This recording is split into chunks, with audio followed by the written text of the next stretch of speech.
Hello, good evening, everyone. Good evening, Doc. Great. We are here again. Is it a good number and a good time to start? Okay, we are 10 now. Is it a good number and a good time to start?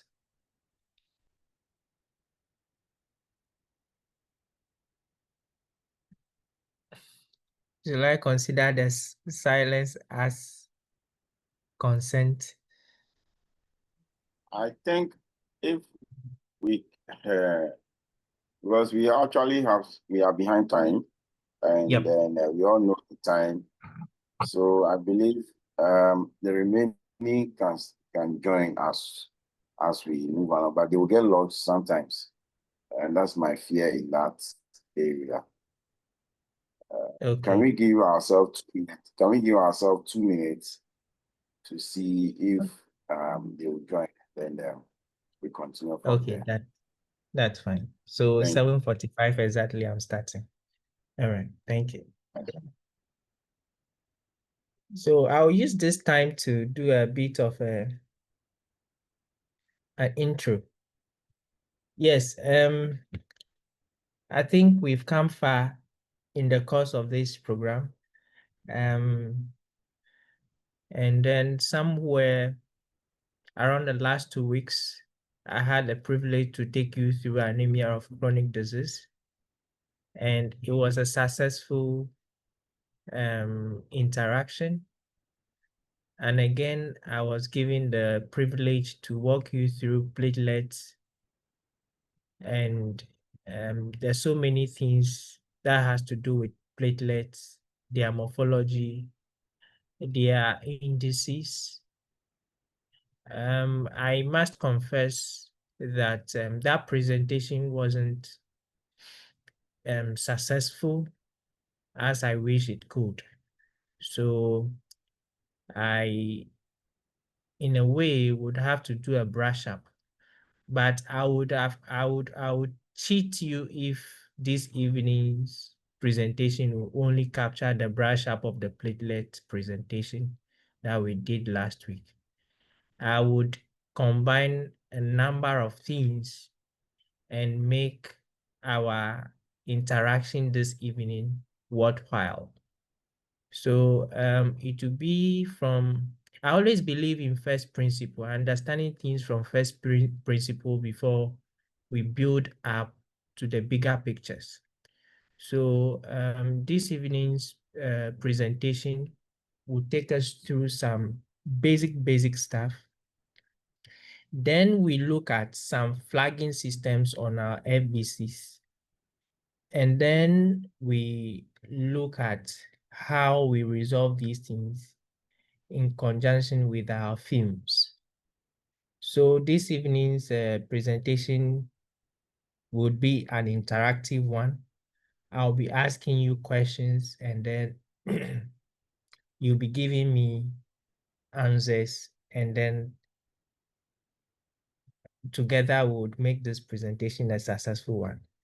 I must recognize the presence of my mentors, Dr. Alote. I think he just went off. He'll come back.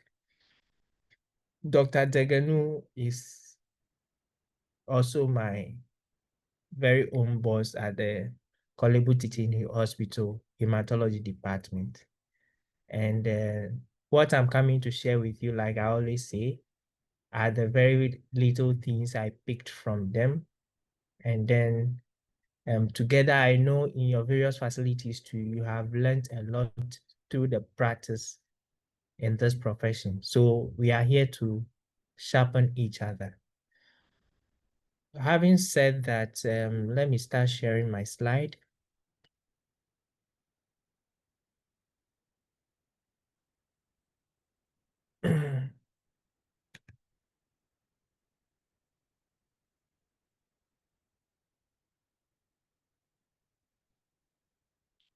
I hope you can see my screen. I hope you can see my screen. Yes, Doc. Good. We can see us. Good. So, yes, having had about 2 interactions with you, I think you know my name by now. I'm Emmanuel Sebuava. I'm at the Hematology Department, Central Lab, Kolebu. Talking about flagging systems in hematology. Then, of course, you'll be talking about automation in hematology. Then, of course, you look at the flagging systems, and then you look at troubleshooting alongside resolving some of these doubts with your film, your blood film. The blood film forms a pivotal or a pivot in almost everything we do in hematology. There are things that the count can give you, but when the machine is found wanting, yes, you have to physically look at your films and then start troubleshooting. I think that's the tangent we have been on since the convening of this meeting. All right, so what is flagging? Flagging is just an indication of an abnormal result.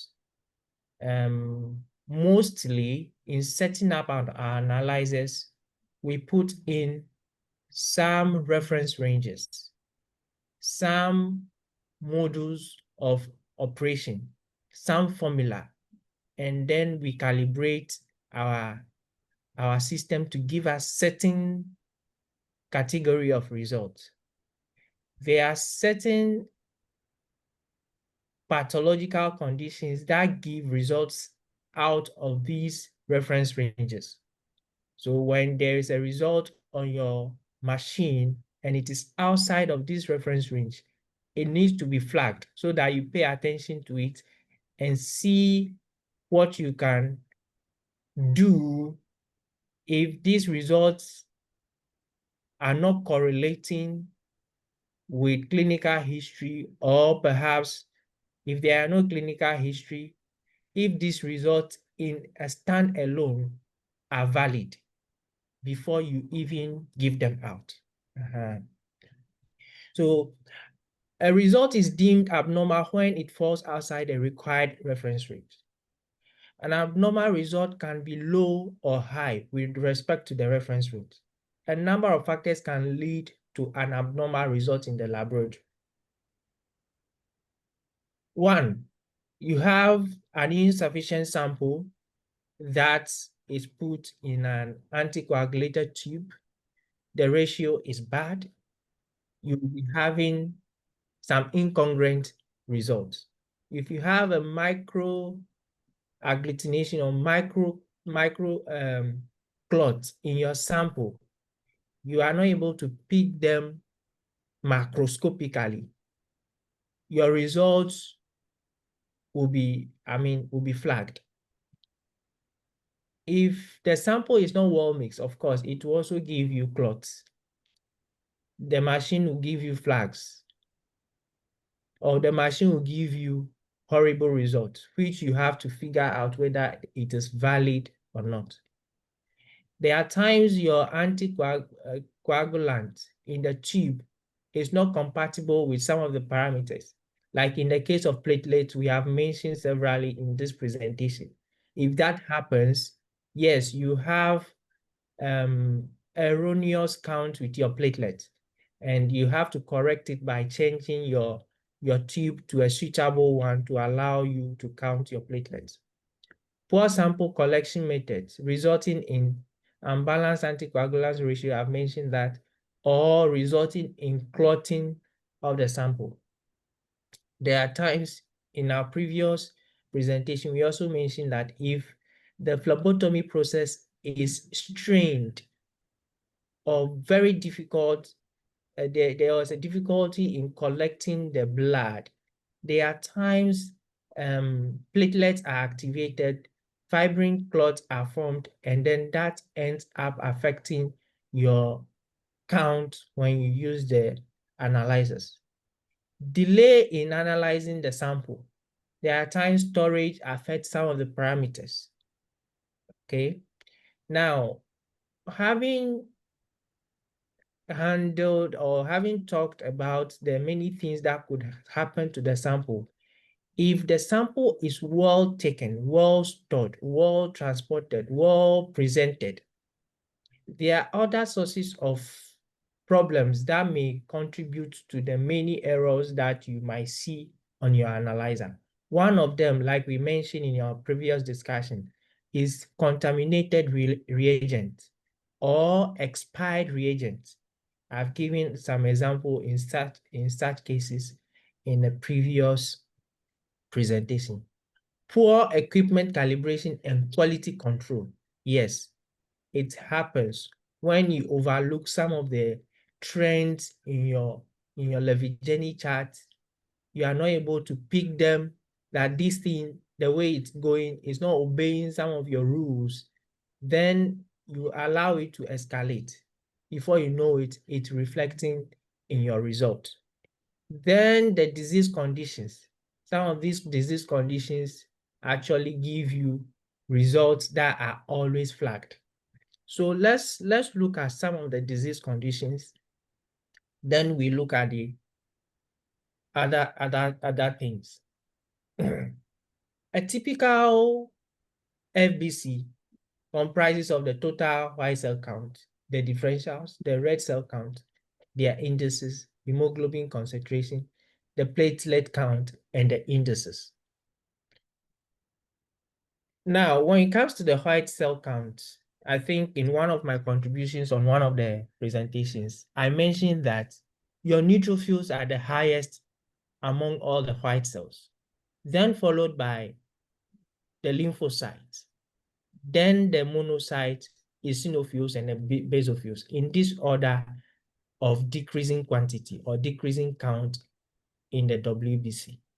And this you have to know so that if there is an overtaking of one of another, you'll be able to pick it up so that you in some cases where there are acute phases of a disease condition, these things start happening before you even see high values later. So if you pay attention to this trend, you are able to pick certain things even before they become major clinical cases. Causes of high WBC count. So you have bacterial infections, raising your neutrophils. You have viral infections, increasing your lymphocyte. Physical stress is part. It can increase your WBC count. Myeloproliferative disorders, yes. There are many of them we can mention.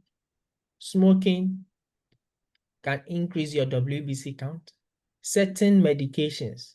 Pregnancy, I mentioned some time back, can increase your neutrophil count, which we all know. Yeah. What are some of the causes of low WBC count? We are talking about the total here. Radiotherapy is one of them. Chemotherapy is one of them. Chronic hepatitis as a result of viral infection can lower your WBC count. Immunodeficient states like HIV/AIDS, it can lower your WBC count. Bone marrow abnormalities, aplastic anemia, severe myelofibrosis, where the bone marrow, instead of having the marrow where the stem cells produce the blood cells from, they become very fibrosed, spongy fibers, occupying the whole space that is supposed to be available for hemopoiesis. They occupy that space. So it reduces the amount of white cells that are produced. Now, going into the details, we can now look at the different types of the white cells we have and what conditions might trigger their increase or decrease. Talking about the neutrophils, when you have increased levels of neutrophils above your upper limit, that is termed neutrophilia. Drugs such as corticosteroids, glucocorticoids can actually increase your neutrophils. Cancer of the bone, CMLs, AMLs, they can increase your neutrophil count. Acute inflammation of bacterial origin, we all know that it can increase your neutrophil. Vigorous exercise, that can create a stress state in your body and your neutrophil count will increase. Pregnancy, we have spoken about that. In neutropenia, we are looking at values that are lower than normal. So you have cases where the neutrophils are marginalized. So excessive margination can cause neutropenia. Drug-induced neutropenia is there. Idiopathic states. You have autoimmune neutropenia, where you have your body producing antibodies against the neutrophils. And by so doing, they are destroyed. they become senescent and they are destroyed. That can actually decrease your neutrophil levels. Cancer, the treatment of cancer, we mentioned radiotherapy, chemotherapy, and all of that. That can also decrease your neutrophil levels. Now to lymphocytes. Lymphocytosis. What are some of the cases that will cause your lymphocytes to increase? Now, you are getting all of this knowledge because by the time you get to your film, your blood film, you should have 20 hours. Some of these things, not some, you should have a whole lot as a layer through which you are going to look at your cells and combining that with your FBC. So you have to have all these things handy so that you can be able to guide your observations to make a diagnosis to help the physician. All right, lymphocytosis. What are some of the cases that will cause your lymphocytes to increase? Leukemia can cause that. What type of leukemias? Acute lymphoblastic leukemias can cause that. Chronic lymphocytic leukemias, they can cause that. Acute viral infections, CMV, HIV, Hep B, Hep C, all of these ones can cause lymphocytes to go up. Non-Hodgkin's lymphoma, it can cause your lymphocytes to go up. Now, I want somebody to answer this question.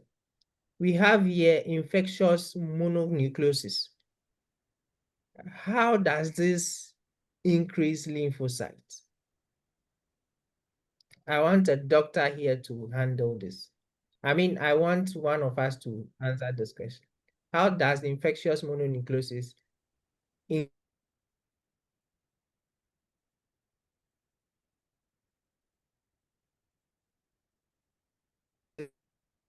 increase? Please, I have to call you back. I'm in a meeting. Hello, sir. Anyone to take it? Anyone to take it? Anyone with an answer? So we realized that infectious mononucleosis is caused by Epstein-Barr virus. So it's a viral infection. And for most viral infections, it's the lymphocytes that are triggered. All right?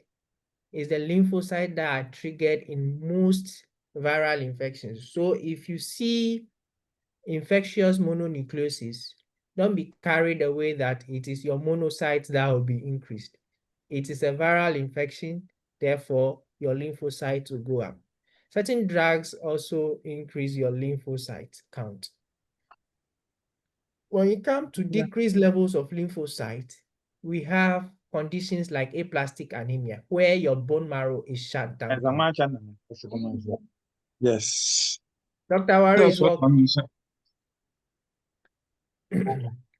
All right, let's go on.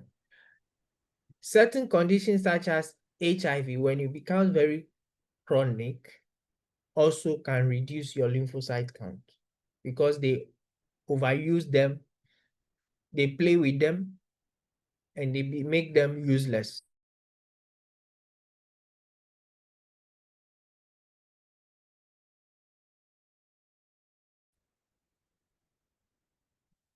Okay.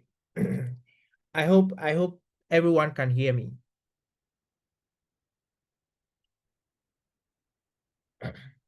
Autoimmune conditions like lupus can also cause low levels of lymphocytes. Can I get a feedback? Can everyone hear me? Yes, please. I can hear you. Thank you, Dr. Waris. Thank Doc, you. I Yes. have a question. Yes, Yes. we can all hear you. In terms of the CAR T-cell macrophages aspects of cancer, would that also trigger lymphocytes to increase or decrease in the CAR T cell It- cancer behavior. Okay. Please, can you note that question down for me? Or Dr. Deganu is on the call. Doc, please, can you take that question? Hello. Yes. Hello, Doc. Yes.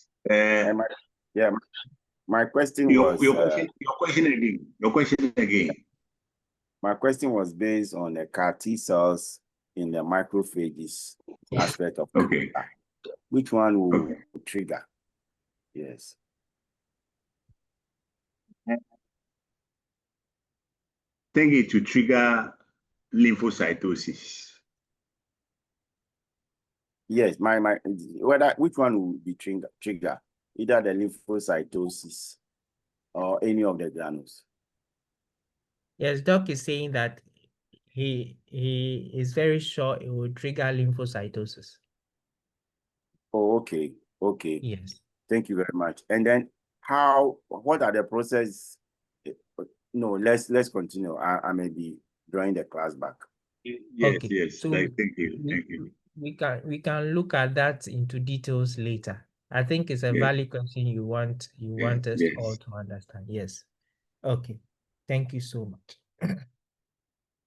All right. So let's go on to monocytes. Monocytes are the largest white cells which leave circulation to become tissue macrophages.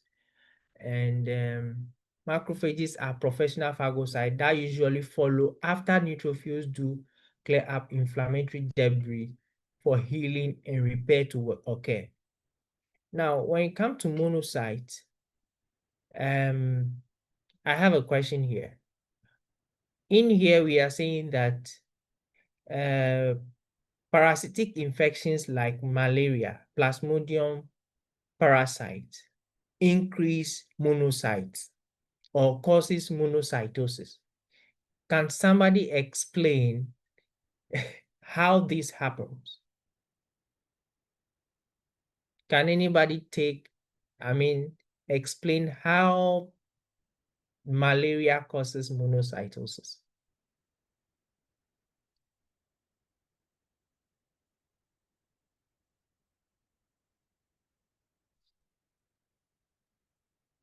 Anybody can take it.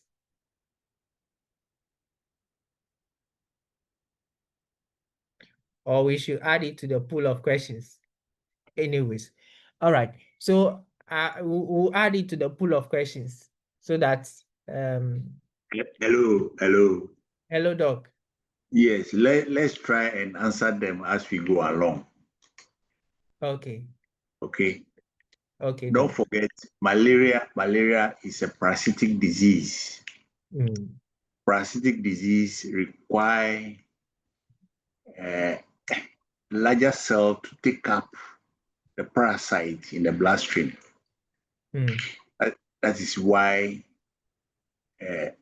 monocyte, for instance, is increased in parasitic disease, particularly in malaria disease.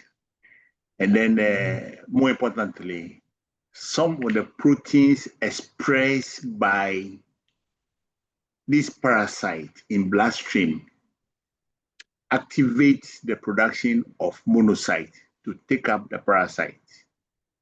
So that is why we have in malaria we have monocytosis. But okay. if my boss Allotech will also add something to it, I'll be very glad. Thank you. Thank you. Dr. Allotech. The baton has handed over to I think I was.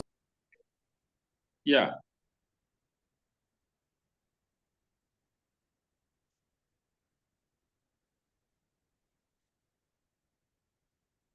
Okay. Dr. Allotech is giving way to the one speaking earlier. You can take it. Okay, and it's also involvement of splenic involvement. By that, sorry, the spleen became more active during the malaria, leading to the increment of what monocyte production and then release into the bloodstream as well. That's what I want to add to what Dr. Degenu said in a spleen involvement and then inflammation as well. Thank you. Okay. Okay. I'll bring that aside. That has added a lot of flesh to it. I don't know if Dr. Lote will want to add. Please continue. Thank you. Please, All right. please continue. Okay. Okay. Okay. In lymphoma too, we happen to see a lot of think there's a monocytosis in lymphomas. When it comes to decreased levels of monocytes, yes, like we all know, when there is aplastic anemia, monocytes will also decrease. Radiations can cause monocytes to decrease. And then hairy cell leukemia. In hairy cell leukemia too, we have monocytes being low. Let's go on to eosinophils. Eosinophils are phagocytic cells that contain complex and toxic granules that are released in parasite killing. All right. What are some of the conditions under which you have increased levels of eosinophils? Allergic reactions is one of them. Parasitic infections, one of them. Myeloproliferative disorders. You have increased levels of eosinophils in there. Endomyocardial fibrosis, that also increase your eosinophils. There are other conditions that you also have low levels of eosinophils. One is leukocytosis secondary to bacterial infection. So if there is a chronic bacterial infections or pathogenic infection, chronic one, such that the bone marrow is switched to producing high levels of neutrophil, the markers that would actually help in the production of eosinophils are downregulated. If they are downregulated, that means their production will be low because the body now needs more concentration on the neutrophils. So in that case, your eosinophils become very, very low. All right.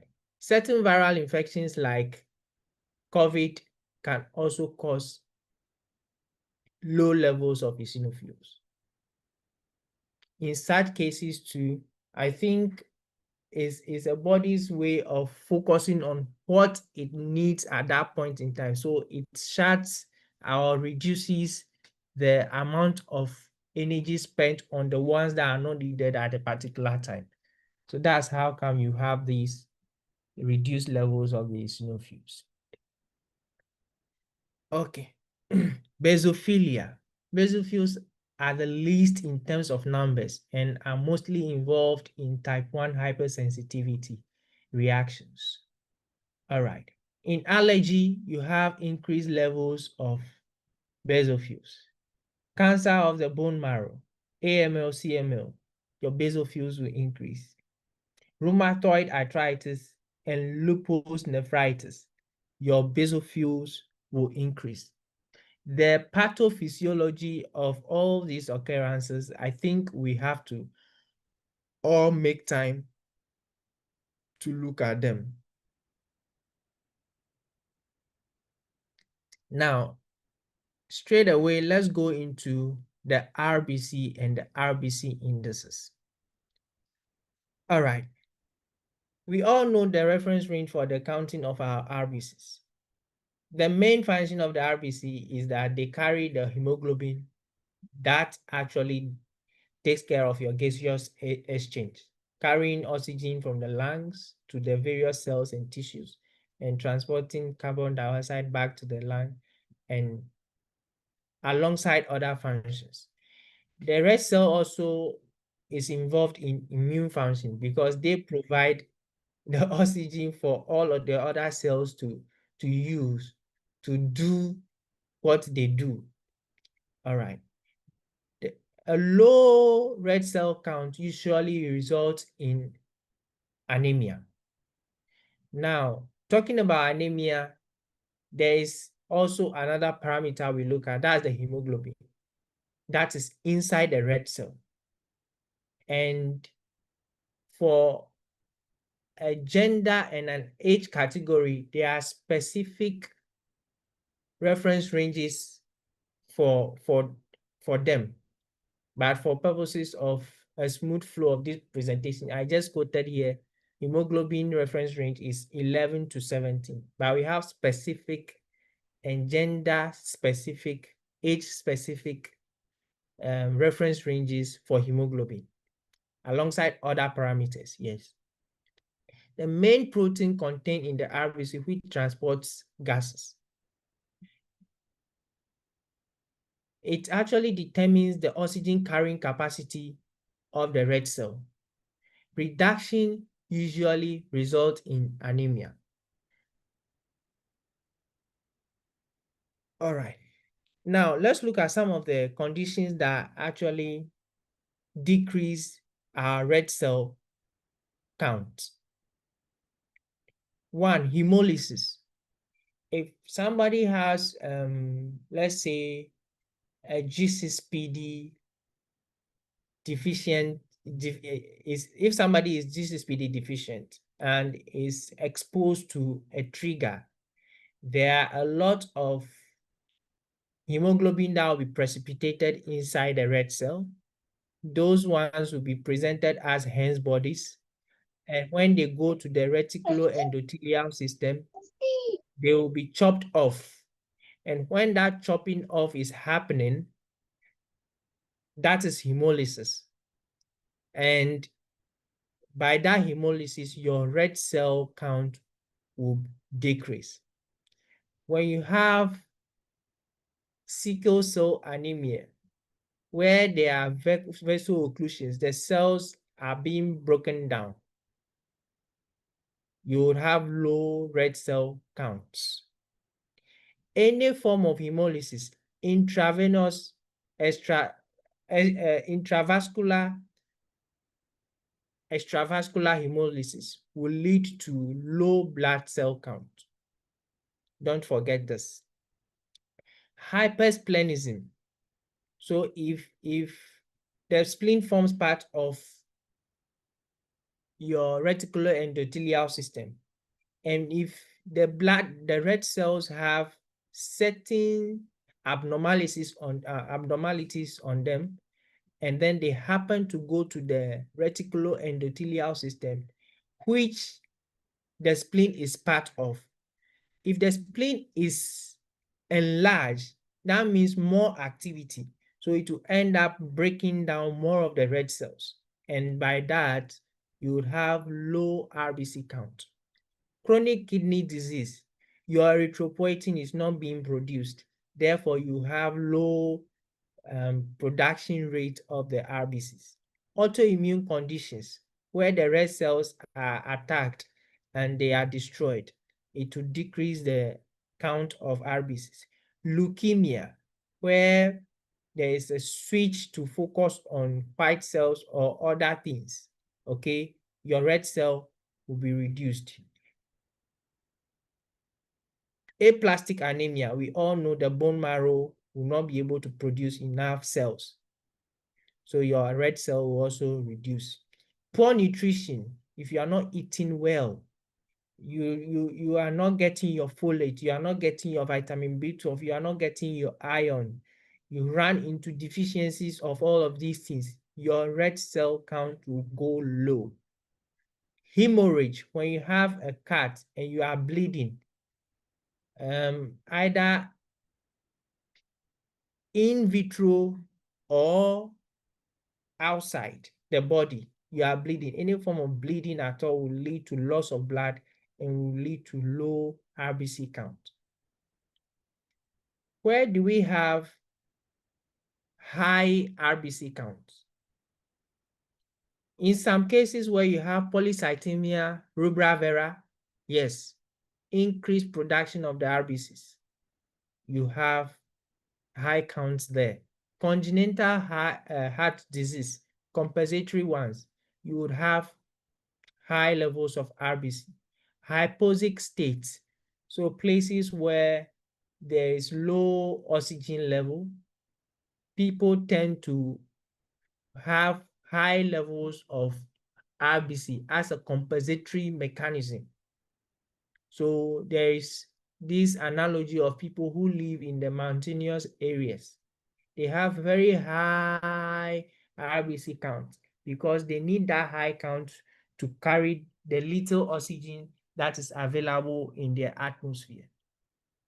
Lung fibrosis, it's actually a pathological state that presents with hypoxia. So the lung is not presenting enough oxygen for the blood to carry. So the body thinks he needs to actually produce more red cells to carry oxygen. So then you have high RBC count.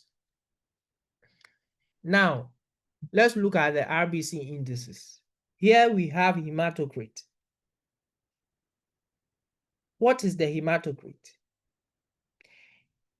We say the hematocrit is the portion of the whole blood that is made up of pure cells. And I believe we all know this. In some instances, your hematocrit may be elevated because you are measuring these against the plasma that you have. So if you have dehydration where your plasma volume is reduced, comparatively, it will increase your hematocrit. High altitude, like I said earlier, if you have high levels of RBC in hypoxic states, in the example I gave with regards to the people who live on mountainous areas, that will actually trigger high levels of RBC. So comparatively, you have high hematocrit. Congenital heart disease and polycythemia rubra vera, all of these ones will actually cause your hematocrit to increase. Low hematocrit, what are the causes? Hemorrhage, I spoke about it earlier. Or you have, blood loss. You have most of the cells moving out. You have low ACT. Chronic kidney disease, yes. When your production of cells are low, your cell pack, your hematocrit was low. Hemolytic conditions.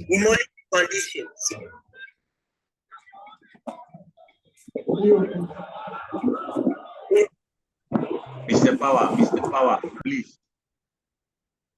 Okay, all right, I've muted him. Okay. Oops. Okay. All right. Aplastic anemia. Already your cells are not being produced, so you have low ACT.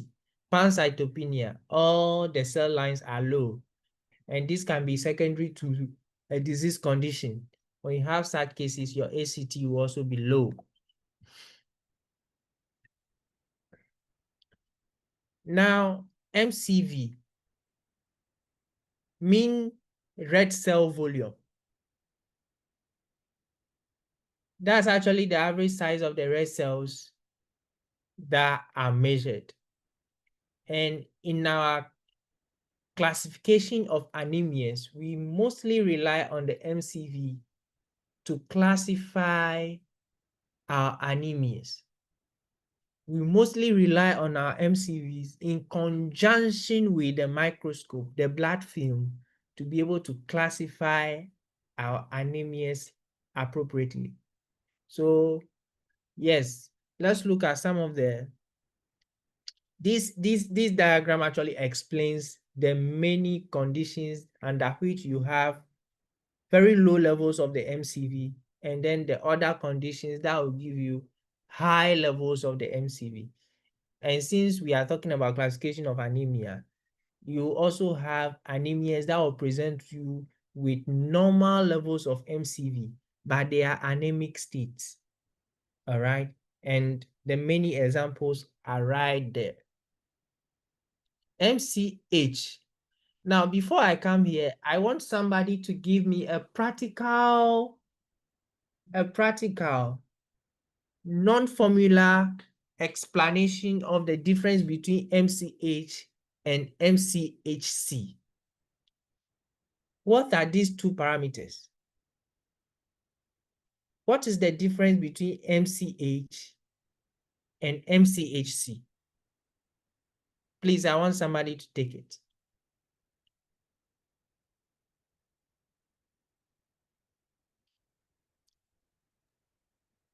Please, I'm waiting. What is the difference between MCH and MCH? We always almost use the formula. MCH, MCV is equal to this over this. MCH is this over this. MCHC is this. But what's the practical understanding of these things? Anybody to take it?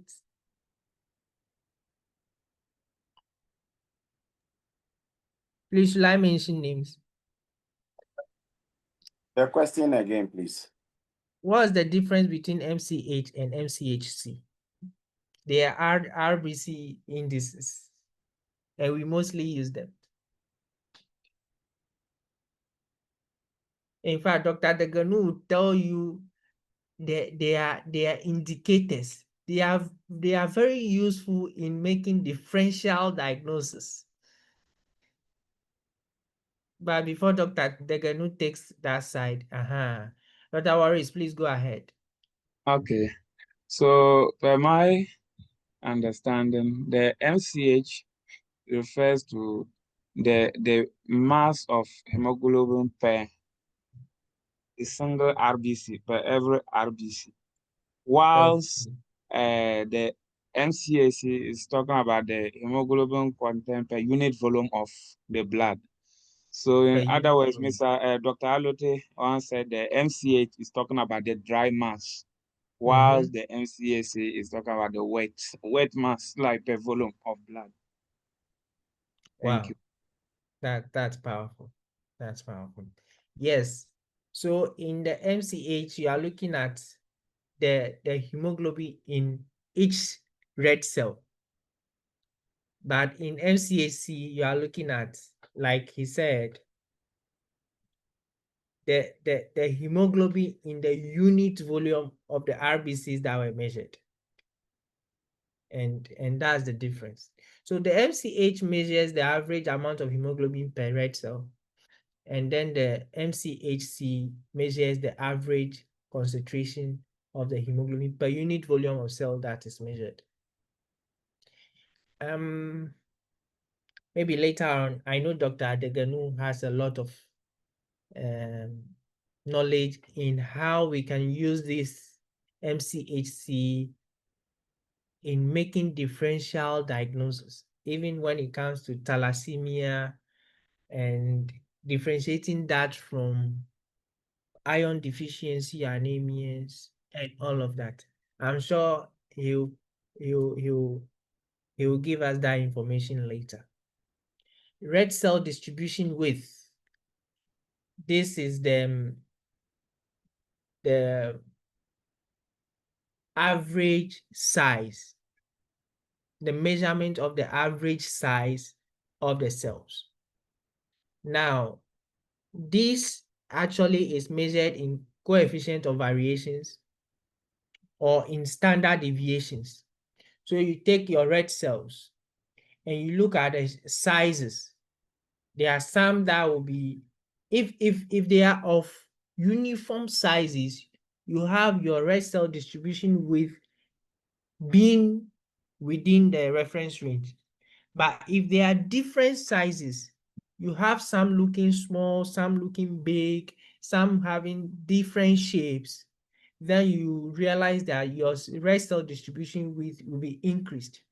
In some cases where you have iron deficiency anemia, and then the person is on treatment, then you have different pools of red cells in circulation. The ones that were previously microcytic, then the normal ones that are now being produced.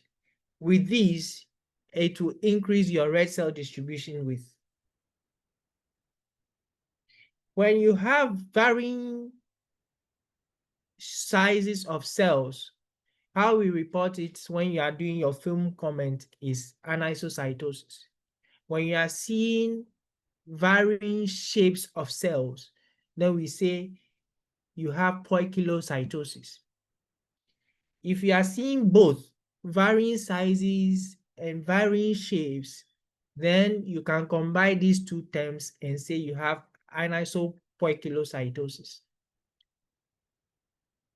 Okay, so this red cell distribution with either the SD or the CV point you towards how uniform your cells are looking.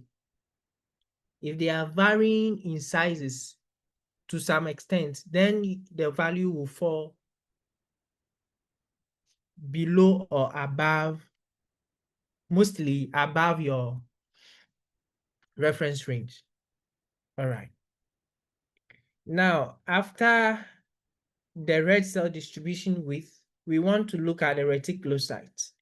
The reticulocytes actually form part of your premature cells that are released from the bone marrow into circulation, and they mature fully into full RBCs after 3 days.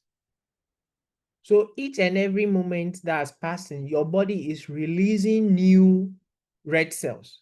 And those new red cells, by virtue of the presence of remnants of RNAs in them, they are called reticulocytes.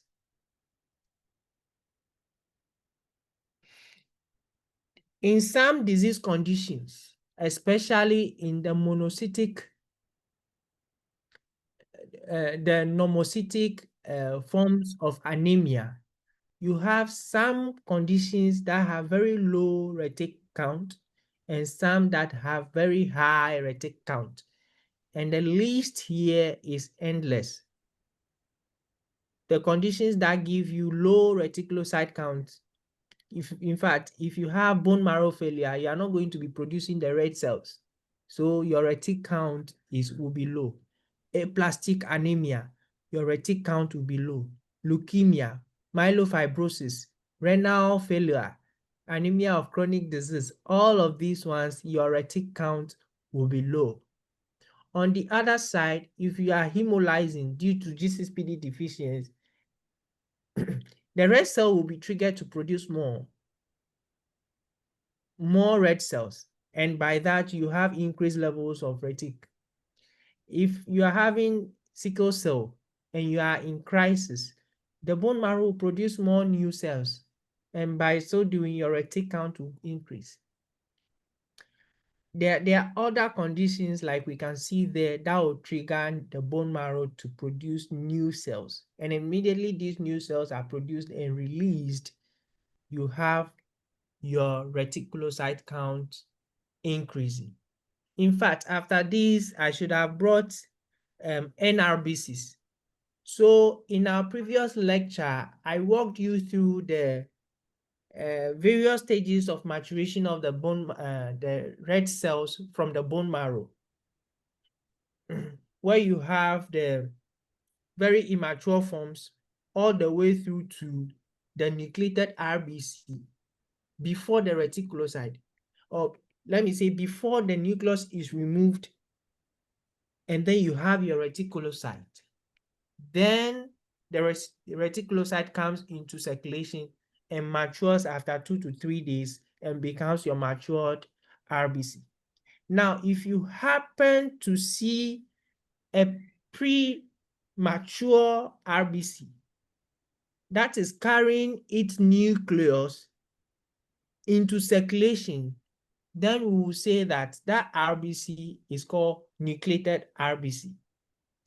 And the counting of these nucleated RBCs means a lot. If they are present, their detection, their counting means a lot to the physician, means a lot to the patient. Okay, so I think in one of my slides, there are some controversies surrounding how our machines are not able to pick these nucleated RBCs up front, and you have to switch modes to be able to detect them. When I get there, I think I'll throw more light on it, and then we go from there. Platelet count. So from RBCs, we are now at platelet. In fact, in our last lecture, I gave you some background about platelets, and then we looked at some histograms and all of that. Today, we are just looking at the count. What are some of the conditions that will cause increased levels of platelets? That's what we call thrombocytosis anyways. So myeloproliferative disorders like essential thrombocytosis will cause your platelet levels to go up. Splenectomy, I explained it the other day, that about 1/3 of your platelet is stored in the spleen. And there is something called splenic pooling. If the spleen becomes enlarged because of maybe a secondary function that it has picked up, or because of a disease condition, what's going to happen is that it will start pulling most of your platelets. But if by therapy that spleen is removed, then the platelet that is being produced will be poured into circulation directly, and by so doing, it will trigger the levels to increase. Please, do you understand the analogy here? Now, blood loss can also trigger thrombocytosis or increased levels of platelets. Why? Because this becomes a reactive response to the blood loss. If you are losing blood, your coagulation cascade comes into play, and platelets forms a pivotal part of your coagulation cascade. Bone marrow says produce more platelets because the person is losing blood, so more platelets is poured into circulation. The spleen releases the platelet that it has stored to pour it into circulation, and by so doing, you have increased levels of platelets. What are some of the conditions that will cause your platelet levels to go low? Bone marrow infiltration. I mean, a whole lot of conditions. Leukemias, lymphomas, and all of these things can actually cause your platelet levels to go low. Aplastic anemia, we all know. In pregnancy, now who can actually explain to us why in pregnancy your platelet levels may go low? Please, anybody to take it? Why do you have low platelet count in pregnancy?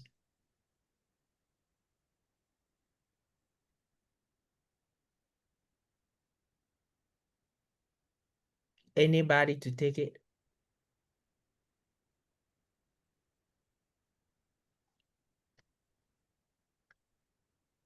Okay.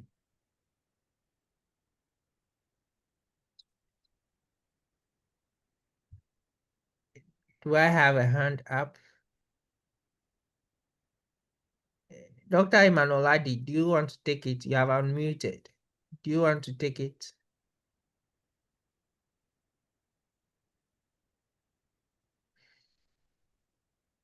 Okay. Dr. Sanu, go ahead.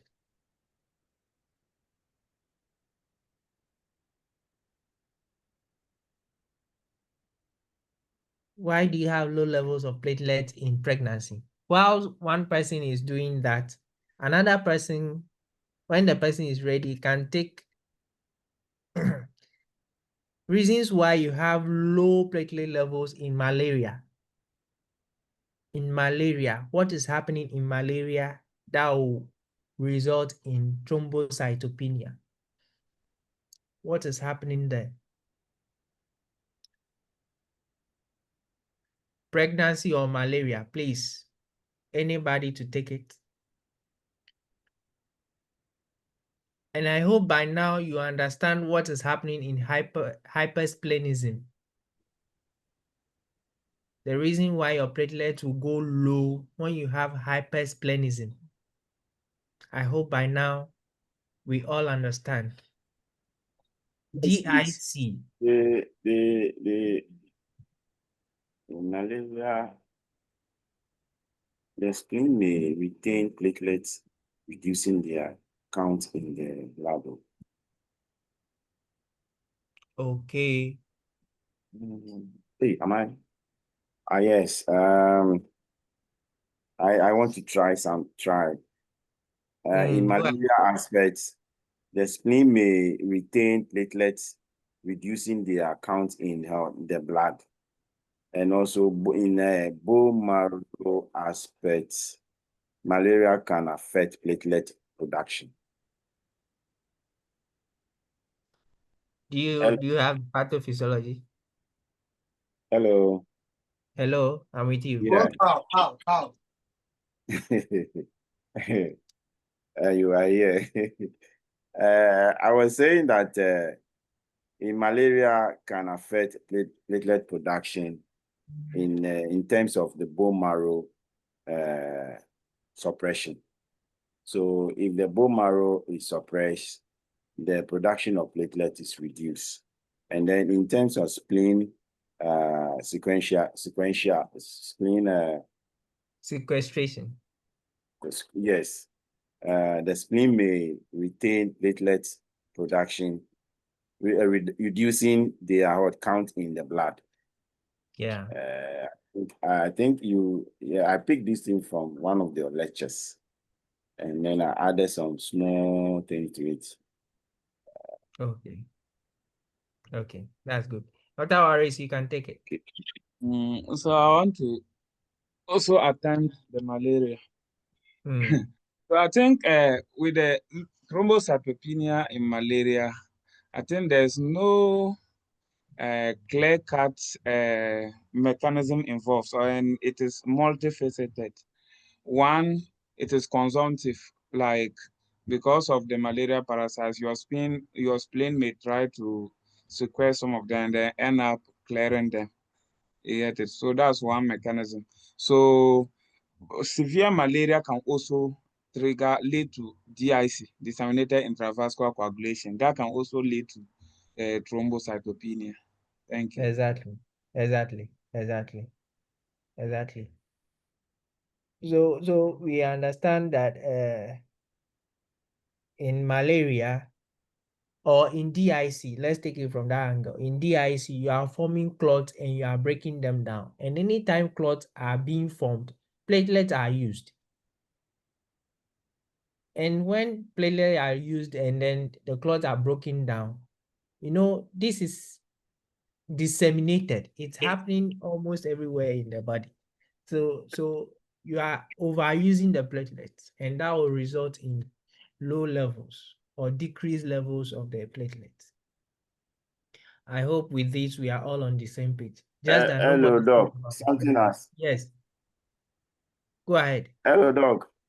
Yes. In the pregnancy, what about preeclampsia? Okay, that's actually another condition. Yeah. Yes, but in a natural state of pregnancy. Preeclampsia has to do with this proteinuria, like high blood pressure, coupled with other stuff to establish that condition. Yes. But pregnancy in its natural state, how does that contribute to low platelets? it will be an infection like parasite infection. Okay. Hormonal imbalances. Hormonal imbalances. Uh, Okay. Okay. Please, the hormonal imbalances, can you explain for me? Maybe after hearing hormonal imbalances, what came to mind is that some of the hormones that are increased in pregnancy downregulate the thrombopoietin. So it will actually not allow the bone marrow to produce a lot of the platelets. Maybe it can be a natural phenomenon so that no microclot will be formed in the placenta.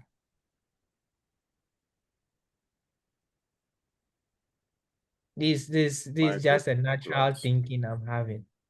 I don't know if it makes a scientific sense. But is it always that No. in pregnancy there is so once there is not it's not common in every pregnancy. I think there are certain pathologies that develop that may develop in certain people.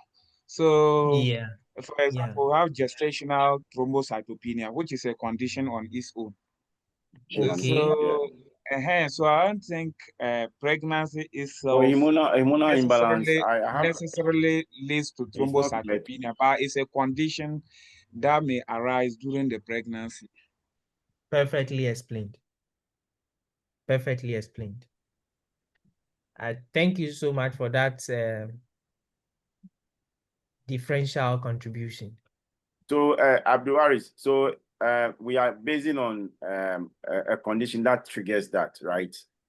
Yes. So we have conditions like gestational thrombocytopenia. Yes. So what could be idiopathic or autoimmune or whichever. Yeah. So Okay. Now I understand. But the hormonal, That's a good one. Yeah. Sorry, we are disturbing the class. Oh no, this is an intellectual discourse. This is an intellectual discourse. All right. So let's proceed further. Okay, so having spoken about platelets, we are zooming gradually. So we have done RBCs, we have done WBCs, and we have done platelets. We are zooming into looking at some presentations from our FBCs in terms of graphics. And before we do the graphics, we'll do a bit of recap from the automation lecture we took from our bosses. All right. So in our automation lecture, we understood by principle that our hemoglobins are measured by the calorimetry method, and then using the many other principles or chemicals that are involved, the light is passed through the hemolyzed RBC, and then the amount absorbed is used using the Beer-Lambert's law to calculate the amount of hemoglobin in the cell. This is a principle we all know. Then in counting the cells, we recall that we spoke about the Coulter's principle. That's the electrical impedance, where cells are passed through a channel and then they are counted depending on their size and then the number that is passing through that aperture. All of that we can recall. Based on those principles, there came our three-part analyzers. And when we talk about three-part analyzers, we are talking about the ability of the analyzer to differentiate the white cells into three parts. So you have the lymphocytes, the neutrophils, and the mixed or the combined pool. Okay. Now, who here has a 3-part analyzer in his facility, or is still using a 3-part analyzer in his facility? Anybody here? Yeah, I am. Okay, it's Emmanuel Adi. So Yes. in the presentation of the WBCs, you have the neutrophils, you have the lymphocytes, and then the mixture, right? Yes, the mid, yeah. The mid, okay. All right. So that's just based on the Coulter's principle, the impedance method, and then the the counting of the cells from these chambers. Okay. Now let's look at some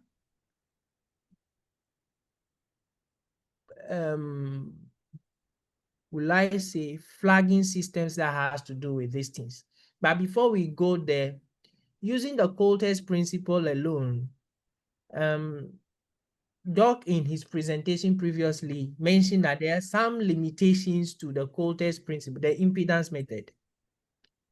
There are times counts are increased or decreased due to interfering factors. One, recirculation of the cells. So a cell can be counted and it goes back and comes back to the counting chamber again and will be counted. Yes. The lateral flow. If you provide an aperture, one cell can decide not to pass through the middle of the aperture and will pass through the edge.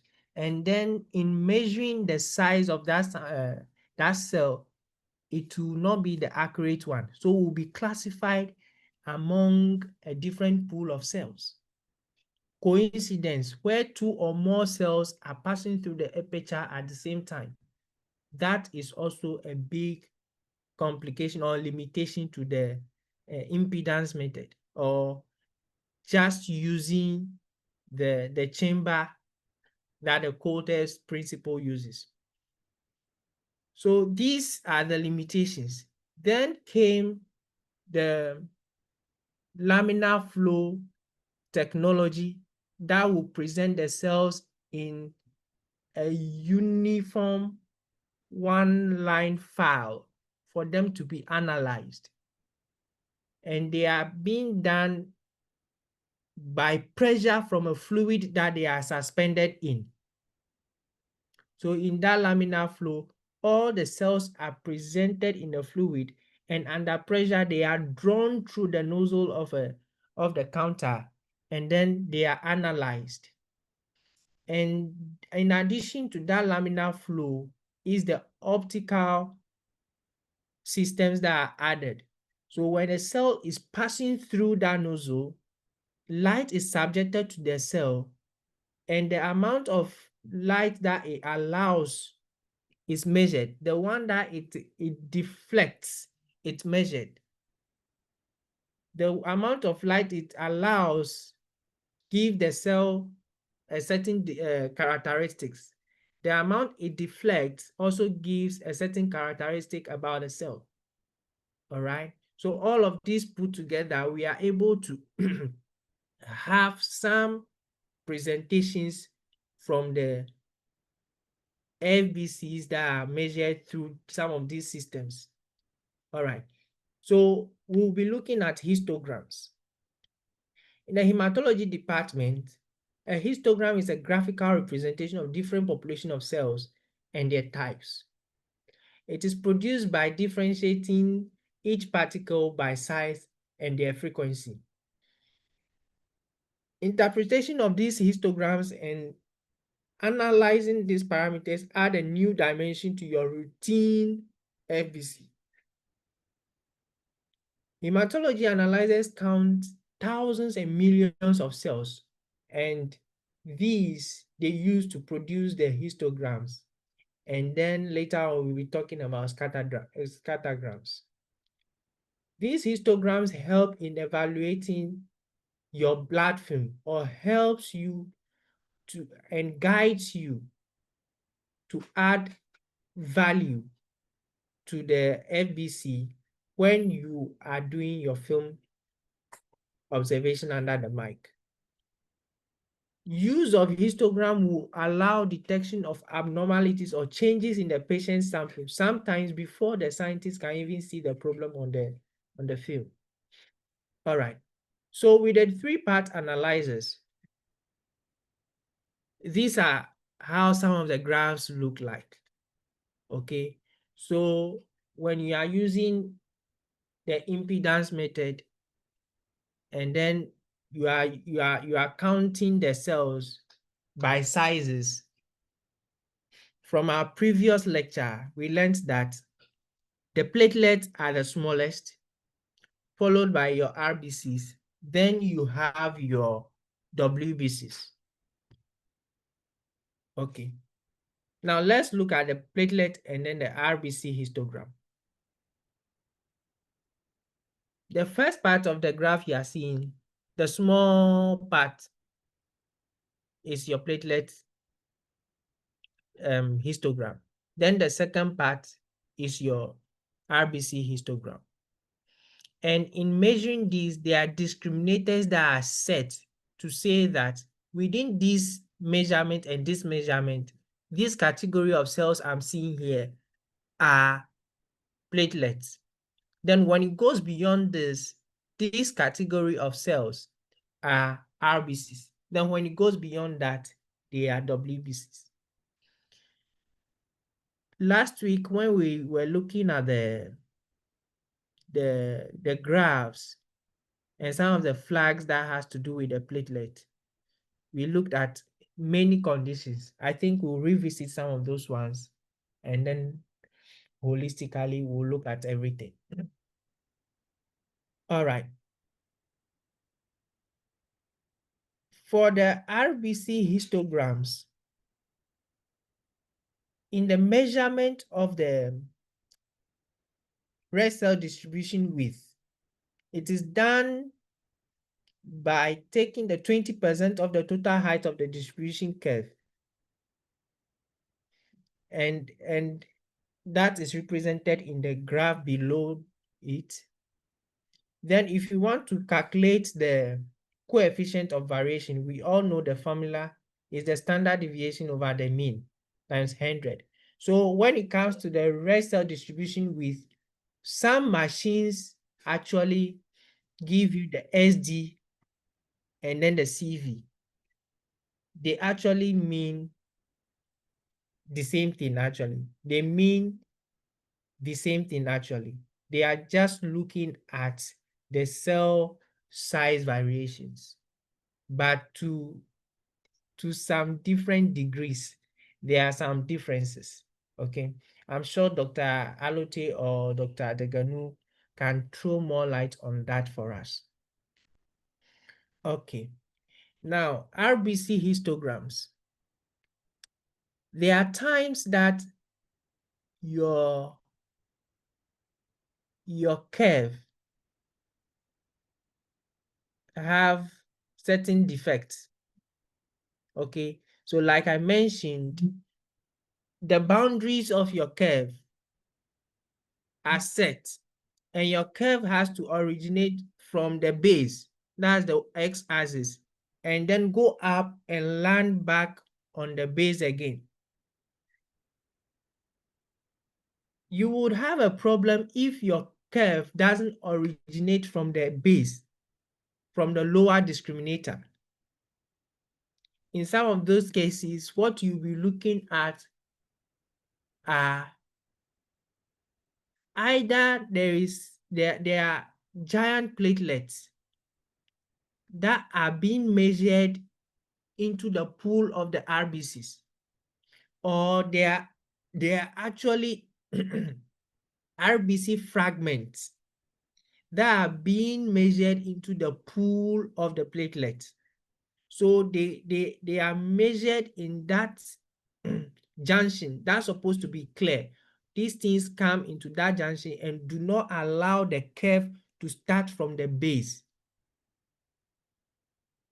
So you can have your RBC count, you can have your platelet count when you look at your count.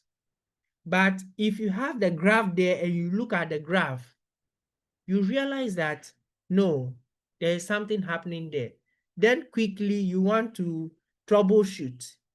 Having cleared all doubt about sample integrity, machine controls and everything, then you prepare your film. Yes, you look at your film and lo and behold, there are giant platelets there. Or you have RBC fragments there, or you have platelet clamps.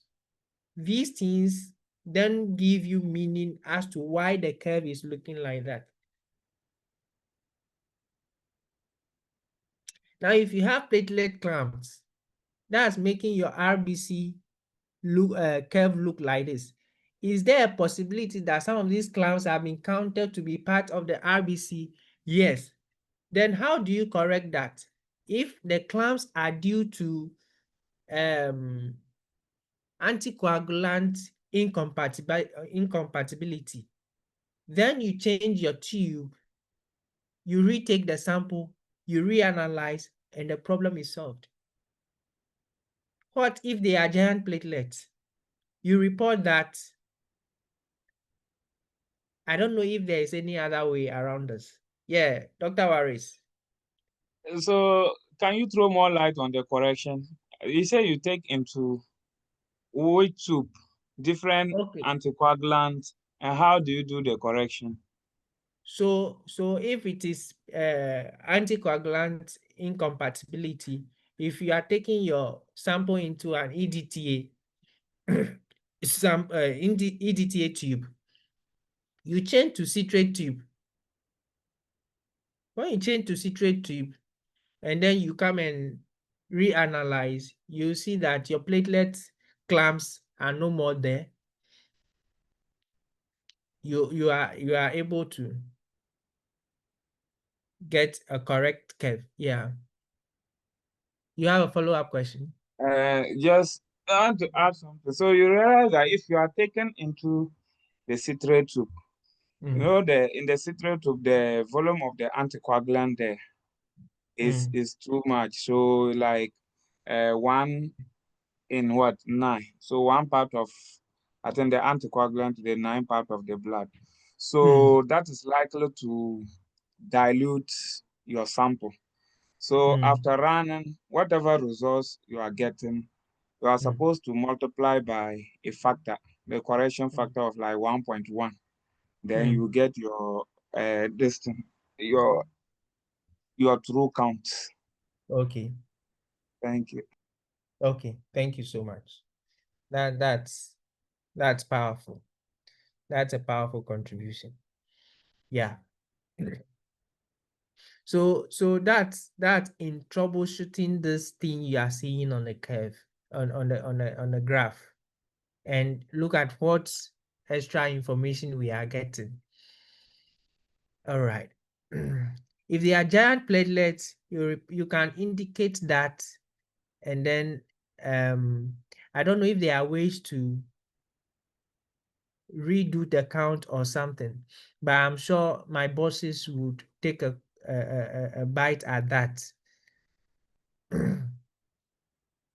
Dr. Lote, will you want to, are there any corrective measures with regards to having giant platelets, microerythrocyte, I mean small RBCs, when it comes to a graph like this? Or Dr. Deganu? Or anybody? Yes. Okay. So if the issue is about a confusion in the sizing of the platelets and RBC, I think what we mentioned last week about the optical platelet counting or the fluorescent platelet counting, if you are privileged to have an analyzer that can give you that, I think if you switch to that mode, it can help. Otherwise, you may just have to do the manual platelet counting to before you report. Thank you. Beautiful, beautiful, beautiful. That's powerful. That's powerful. So again, if there are platelet clamps, platelet agglutinations, I think the optical systems are also able to count beyond these restrictions or beyond these limitations. That's a good one. All right, let's go on to look at other graphs. So when you have the upper discriminator of the RBC not falling on the base, what might be the cause? The possible causes: 1, cold agglutination of the RBC or rouleau formation. It will not allow your upper the ending of your graph to end on the base. When you have the RBCs clamping together or forming rouleau, how do you correct this? If they are actually caused by cold agglutinins, what do? You warm your sample in an water bath up to 37 degrees and you quickly run. Okay, if they are caused by cold agglutinins, immediately you warm to 37 degrees Celsius, they will be separated and you run, and then you have the correct count. Yes. Okay, so with this RBC histogram, I think the presence of normoblasts can also cause the upper discriminator not to touch the base, You are as right. we are seeing here. Yes. You are right. You are right. And what's the reason?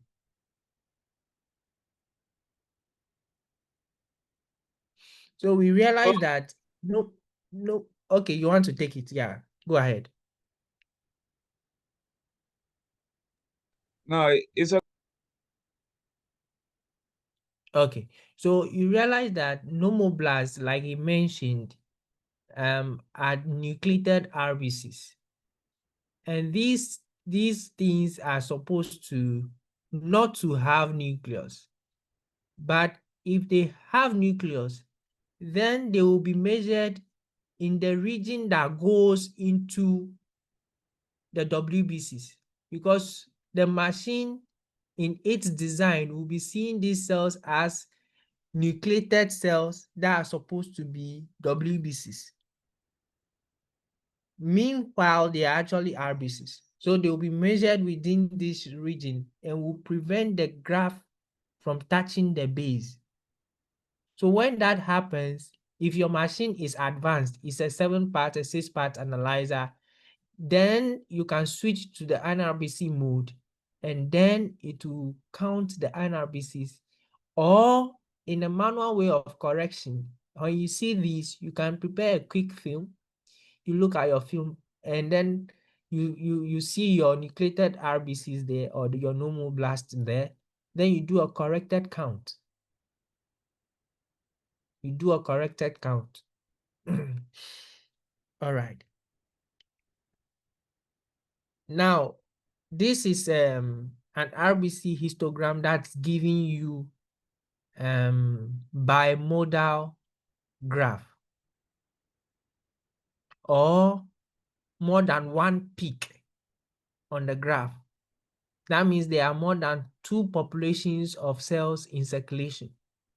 Mostly these things happen when somebody is recovering from iron deficiency anemia on therapy, or if somebody is transfused with blood. So you have the person's pool of the blood in circulation, and then the new blood that is given to the person. They are also forming a pool. Okay. So this give you the graph like this. You can have the peaks at the same height, or you can have one looking lower than the other.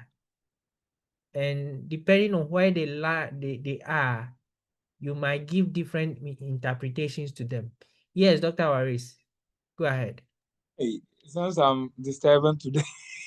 Oh no, these are very intellectual contributions that are coming Okay. on board. So it's not a disturbance at all.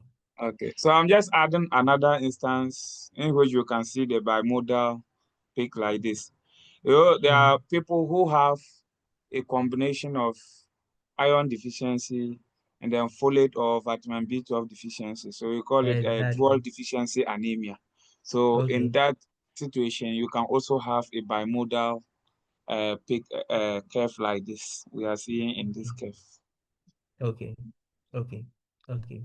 Yes. Yes. In some cases too, when the people have macrocytic anemias and then they are on therapy and it's being corrected, then you have the big cells there and then the new cell of normal sizes that are coming into the pool. So that's where, depending on where the two curves are positioned, you might be able to draw some meaning from there. So let's say for iron deficiency anemia person who is on therapy, you see that the majority of the cells there will form a higher peak. Then the new normal cells that are coming will form a lower peak, like the picture we are seeing here.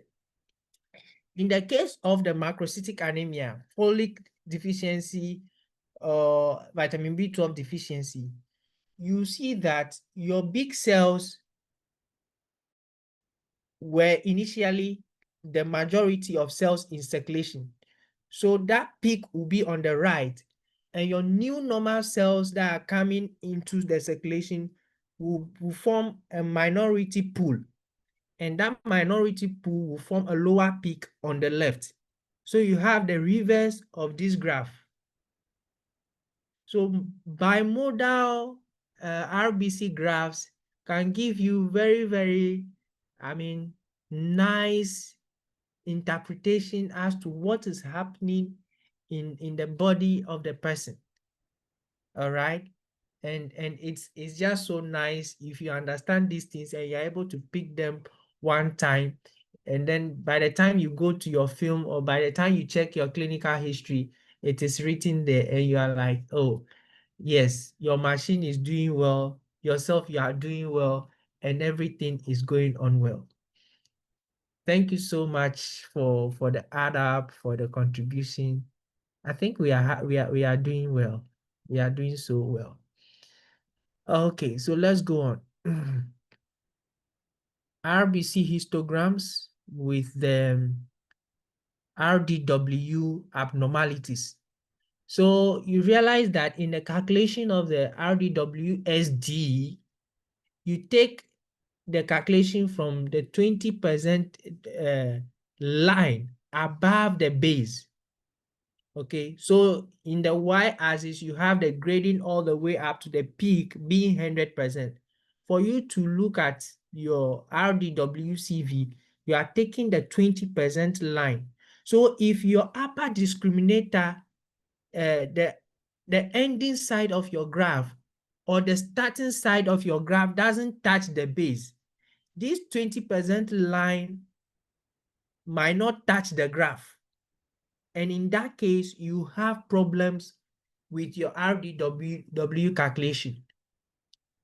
I don't know if that's clear. Ideally, your graphs are supposed to touch the bases.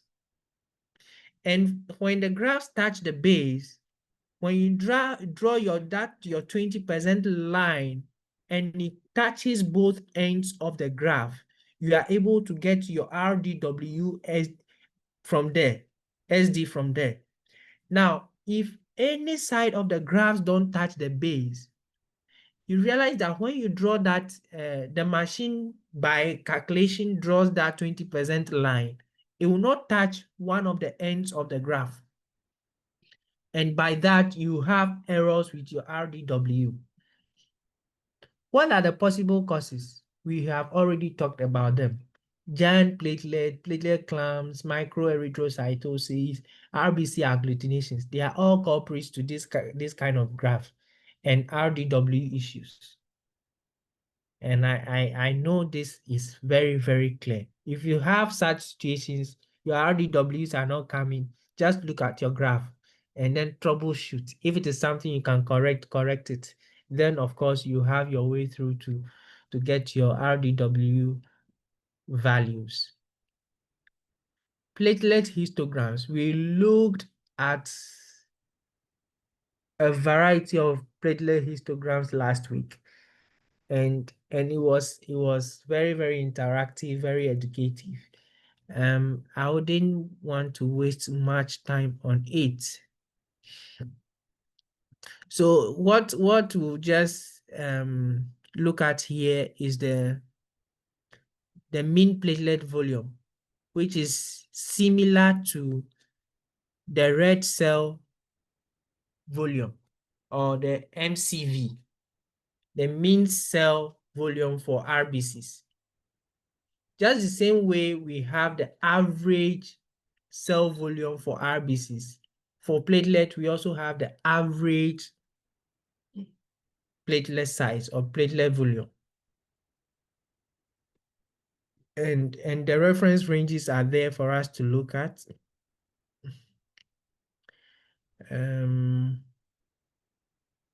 On we go.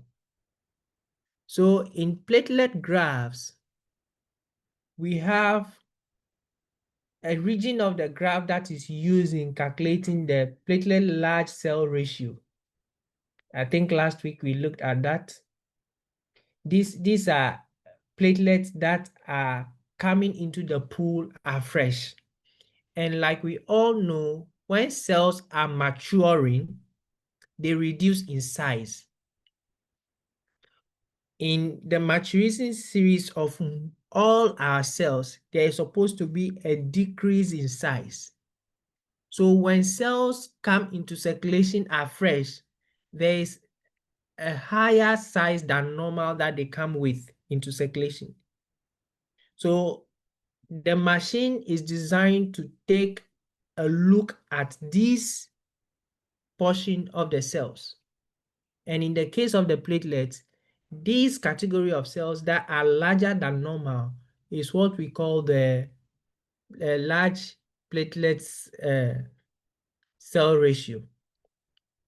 Now, this category of cells can also include giant platelets, meaning they are coming into circulation not by virtue of their immature state, but by virtue of their natural state of being big. Also, you have platelet clamps. They will be in this category.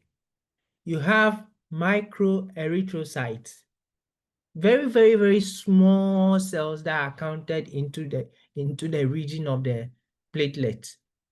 They will also form part of this category. And this can give you very funny curves. PDW. I think last week we didn't talk about that. Just the same way you have your RDW, PDWs are there to also look at the varying sizes of the platelet.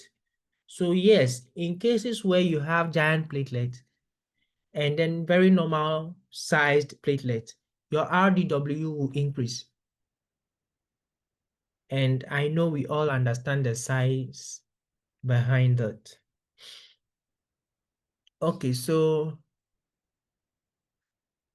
last week, I think we spoke about this. Reasons why your starting end of the graph, reasons why it might not touch the base. So we spoke about the background noise. We spoke about RBC fragments. We spoke about contamination of reagents and all of that. On the contrary, there are other reasons why the upper end or the ending side of your graph will also not touch the base. We spoke about all these ones too last week. We said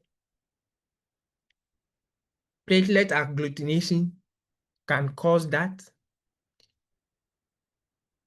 We also said if there are EDTA incompatibilities, you have platelet clamps, and that can also cause the curve not to rest on the base. Okay. Giant platelets are also implicated here. Microerythrocytes are also implicated here. This is becoming a redundant something. So let me quickly move from here.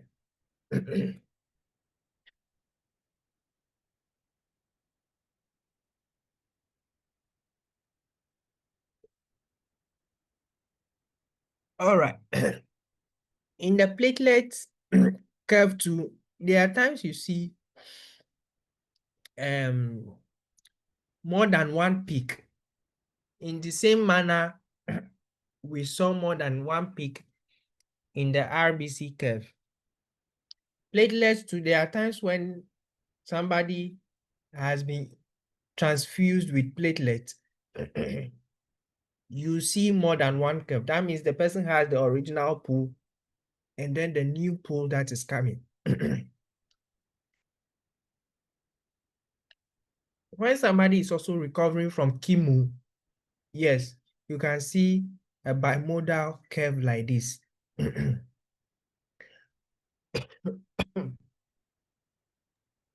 Sorry. Hello. Yes, I'm Hello. with you. Dog. Take a sip of water. Yes. Thank you.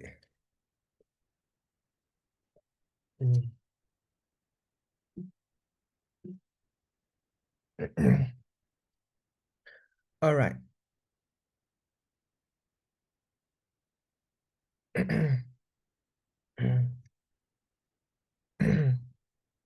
Okay, so here is a beautiful curve, and I know you can see what is happening at the lower end of the curve.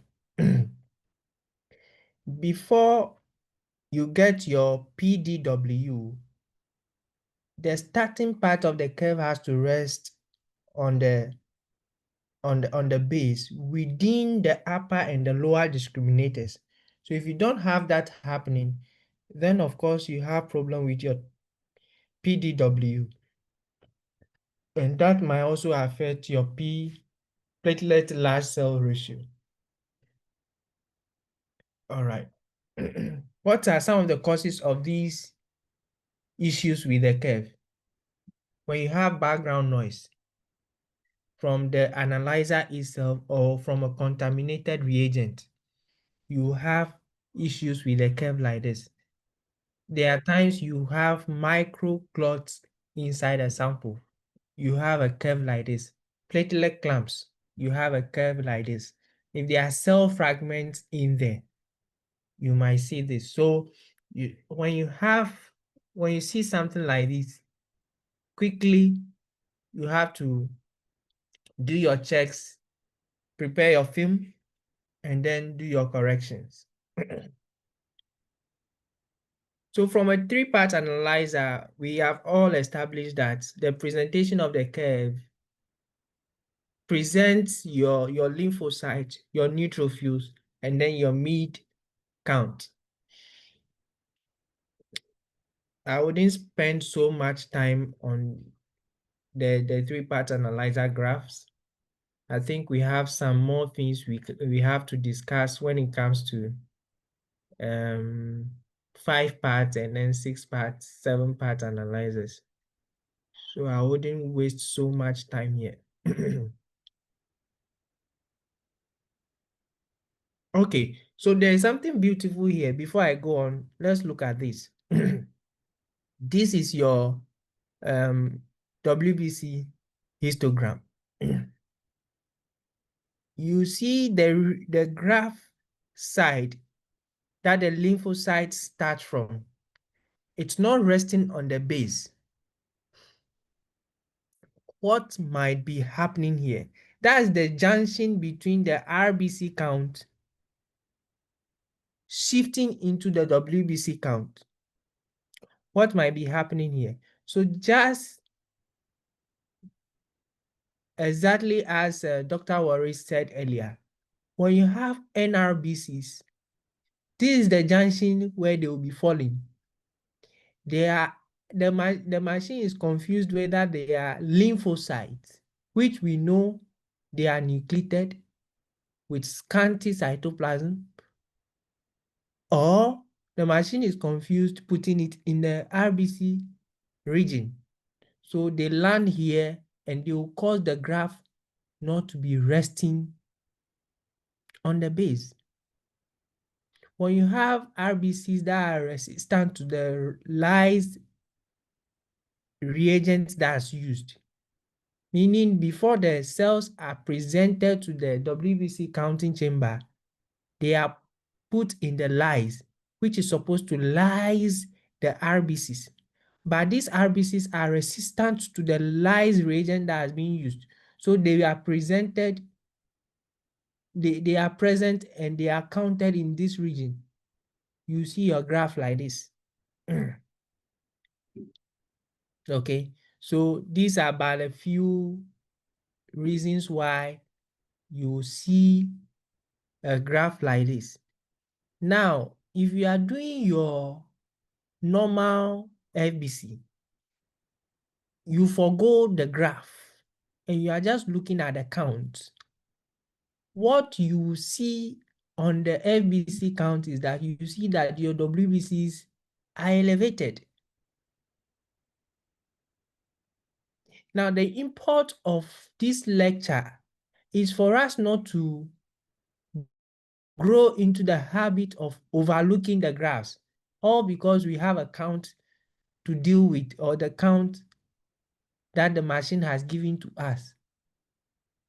If the machine gives you high levels of WBC and you are seeing lymphocytosis, is it a true picture or is an analyzer giving you a wrong picture of the state of the patient? When you look at the graph, it will give it out. Then you prepare your film and voila, you have your NRBCs there. Quickly you do your count and you do your WBC corrected count. When you do that, you have saved the situation.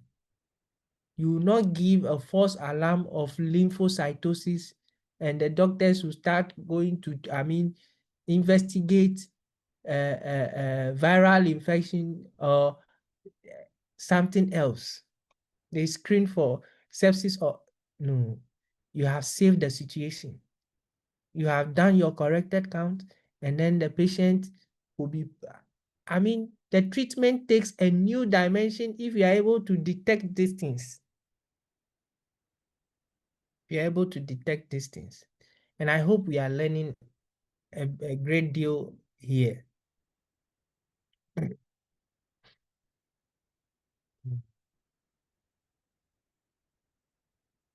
Okay. WBC agglutinations.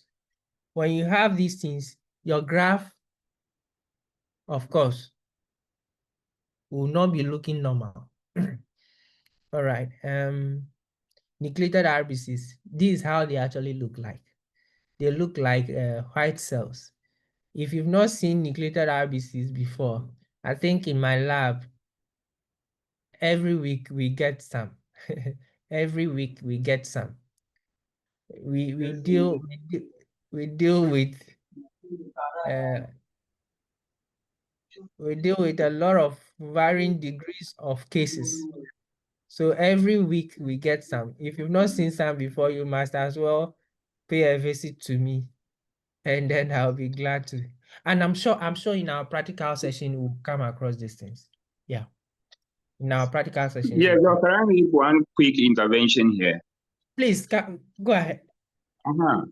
Yes, please. In addition to the very good explanations you've given us, you see, in cell maturation itself, there's a gradual decrease in size as it matures. So definitely the nucleated red cells is larger than the normal size. So if you even just go by size, it doesn't fit the size of a normal size. It is larger than that. So it will be taken to be something else, like a white cell, close to that of a small lymphocyte. So that clearly also part of the mix. Exactly. I just want to draw attention to that. Yes. That's powerful. So in cell maturation, there's a general decrease in size as cell matures. So if you take the pro-normoblast, it is larger than the early intermediate, the intermediate late, so there's a general decrease in size. So clearly, enucleated red cells is larger than normal size, so may not fit the size of a normal size, and therefore may be also counted as a white cell. See, a small lymphocyte, it gets close to the size of a small lymphocyte, and therefore it's counted as a white cell. Thank you. Thank you so much, Doc. That was a great intervention. I was able to sip some water. Thank you so much. All right, so down here we have the formula for doing our corrected cell counts. I don't know if it's a conventional formula we all use when we are doing our red cell WBC corrected count in cases where you have NRBCs interfering with your count. All right. Yes, anemias, iron deficiency anemias. I've explained some of the graphs. You see the graphs to the right. You see somebody who is 2 weeks on treatment after the diagnosis of iron deficiency anemia. So you see that the small size of cells, which are the majority of cells in circulation, have formed the high peak one. Then the new cells that are coming in have formed the small one. After 4 weeks, you realize that your normal cells that are now in have taken over the population, and then you still have your bimodal peak anyways, but you are able to tell at which phase of the treatment the person has gotten to. Is the person recovering, or the treatment is not working at all?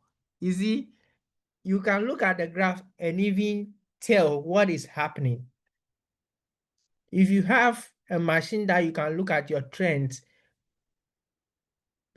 FBCs that were done weeks before, you look at your results, and then FBCs that are done post some period of treatment, you look at your graphs, then you are able to compare. Unfortunately, on the limbs, or when we are giving results out, most of the time we don't add the graphs. So if you are using the limbs to track cases like this, you don't have access to the graphs. So you lose vital information in that regard. But on our analyzers, if you have results like this, you remember the patient had done a test like this before, and they are doing a post check. You go look at the old result, you compare with your new result, and then you see that, oh, the treatment is working. Then you are able to proceed from there, or pass a comment if they had requested for a film to be done to look at the state of the patient. You pass a comment accordingly. All right, I spoke about lyso-resistant erythrocytes and all of that. Okay, so from here, there is a lot more to discuss, but for the wanting of time, I'll just touch, then we conclude for tonight. I'll just touch, then we conclude for tonight. In addition to the methods that are used for counting, as we have discussed earlier, there are advanced technologies that have started adding dyes, chromophores, to differentiating these cells. So in our discussion, we mentioned that if you are running your platelets and you're having some issues using the impedance method, then you can switch to the optical method. The optical method is able to use color coding in addition to some binding activities that happen with the RNAs that are in the platelets, and use that to differentiate the platelets and count them. And I'm happy to also inform you that there are analyzers like the BC780 from Mindray that are able to combine the two results and give it to you as a hybrid platelet count. And when you see the graph, it's so beautiful. Okay, you see the graph is so beautiful. We are learning some of these things so that when you go back, you can make a case for your facility to acquire maybe higher machines. For the person who is still using a 3-part, in fact, with the way diagnosis is going, with the things you are seeing, and you are realizing you are limited in a way, you can make a case and say that, no, we might be overlooking a lot of things when it comes to giving quality care to our patients. So let's get at least a 5-part analyzer that are able to give us some extra information. Then we are able to make progress as to how we attend to our patients. All right. So this brings to bear the fluorescence flow cytometry that is used in the analysis of our reticulocytes, our nucleated RBCs, and all of that. Okay.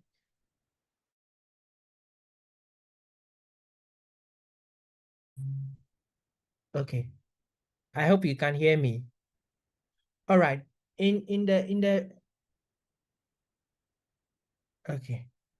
In the platelet, in the reticulocyte count, if you are having a 5-part analyzer, like in my facility, we use BC6800.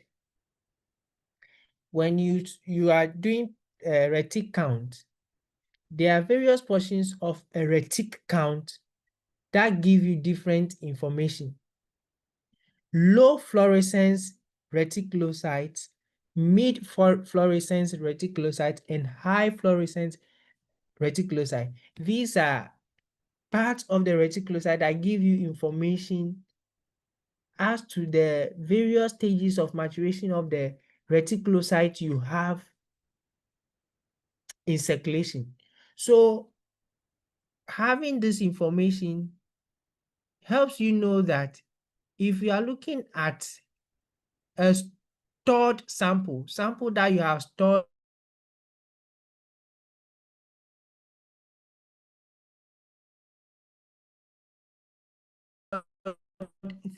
you back in. Sorry. Where the reticulocyte, after 3 days, 2 days of storing the sample, the reticulocyte might have matured. Okay. Now, if you come back and take this sample and say you are running a retic on it, you might miss out on some of these information. You might miss out because in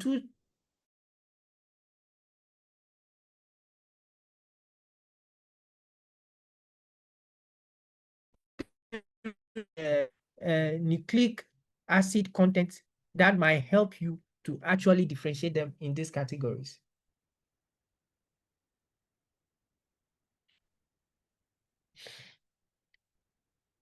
Sorry, I was having a distraction. The same phone I'm using to provide data for the computer, somebody is calling me on it, so I'm not able to proceed. All right. So I was just making a case for, having the understanding as to why, if there's a sample that needs to run reticulocytes, you need to attend to them urgently. On the same day, you are able to run them. When you store them, there is a maturation process they go through 1 day, 2 day, 3 day after storage. And you might not be able to get this extra information that they give you if you analyze them early. All right. There is also an indices called RET-He or hemoglobinated reticulocyte. This, I'll mention it in passing, but I want you to pay attention to it and read on it after this lecture. Okay, reticulated hemoglobin. It's one indices that is actually used in picking iron deficiency anemias even before they become clinical. We assume that your reticulocytes are the first pool of cells that come into circulation before they become matured RBCs. So even the RBCs that we assess, they stay in circulation for how many days? 120 days. So if you take somebody's sample and you are just looking at the RBCs, you are looking at RBCs, some of them that have passed more than 100 days in circulation. How can you harvest a very sensitive information from these RBCs? So there is a science or a research that's looking at getting information from the new cells that are being released anew. On that very day you are taking the sample, there are new reticulocytes that are being released. So when you look at these reticulocytes and you look at the amount of hemoglobin inside them, you're able to tell, oh, okay, in 120 days, these cells will now become the matured ones in circulation. If the amount of hemoglobin inside them is not normal, is lower than normal, then you are able to predict that, oh, this person is likely going to run into an iron deficiency anemia. Then this becomes a marker for you to pick the case even before it becomes clinical. All right. So there's this whole information about reticulated hemoglobin. We will read on it at our leisure time. I just want to mention it so that it will trigger us all to go and read. There is something also like that about platelets. It's called reticulated platelets. So that also gives you an information about how the platelets that are coming are actually having a certain structure, and it's used in diagnosis also. So let me see if I have some more information. Not so much more information. All of this is we have touched on already. Okay. All right. So for platelet indices, what we'll just look at here is that in the measurement, we have the immature platelet fraction and we have the mature platelet fraction that is normally referred to as the platelet count. When you look at the graph, you see your immature platelet fraction, and that can give you a certain clinical information. All right. I think this is where I bring my presentation to a close. We have had enough to eat for tonight. I'll just leave the mic for my bosses to make some contributions. I mean, correct places where I might have said anything wrong. Then we can end today's lecture. All right. So in my conclusion, I say that it is essential that the medical laboratory scientists, in addition to following SOP, demonstrate high level of competence to avoid flaggings which are not as a result of the patient's condition. All right.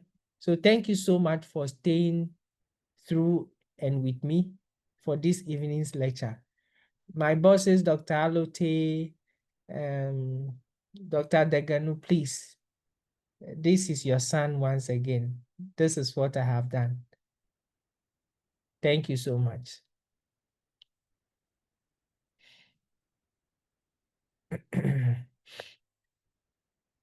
Hey, okay, Dr. Lotte is here.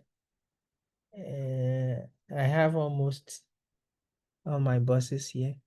Please, the mic is also open. Dr. Lotte, please. The floor is yours.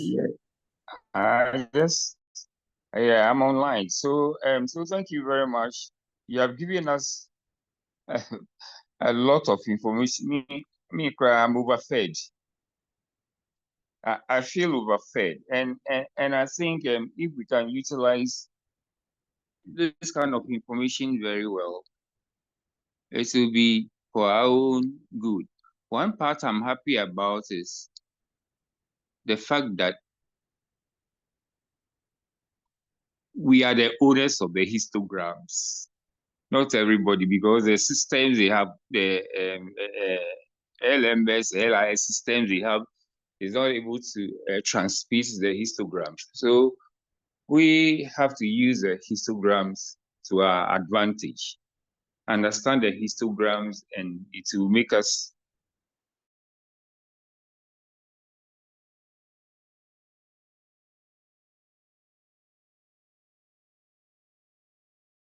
give out very good results. Understand the histograms, and it will help us morphology, because it helps us to be masters at interpreting. That's all I have to say. Once you can interpret the results very well, we are on our way to producing very, very, very good results in conjunction with morphological evaluation of smears. Thank you. Thank you so much, Dr. Lotte, for the support, for the opportunity. Please, any other contribution? Yes, Dr. Harris, my supporting presenters, please go ahead. Thank you very much for such an insightful presentation. We've really learned a lot tonight.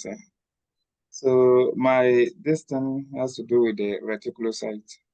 You see that most people are now doing the reticulocyte using the analyzers.